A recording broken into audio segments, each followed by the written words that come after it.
City link दिव्यांग pass नूतनीकरण आजपासून सुरू आहे।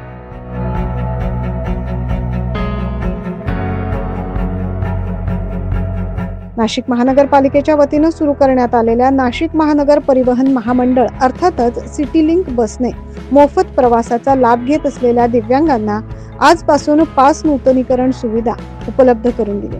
महापालिका हद्दीतील दिव्यांग प्रवाशांना मोफत प्रवासासाठी दिव्यांग कार्डची सुविधा 1 नोव्हेंबर 2022 पासून देण्यात आली।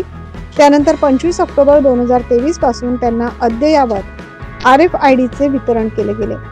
31 डिसेंबरला या कार्डची मुदत संपत असल्याने कार्डचे नूतनीकरण 16 ते 31 डिसेंबर पर्यंत करता येईल असं सिटी लिंक व्यवस्थापनाकडून सांगण्यात आलंय।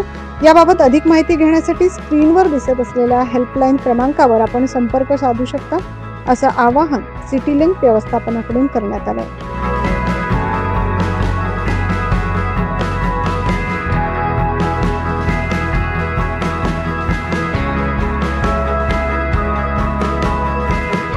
Bureau report 9 news Maharashtra.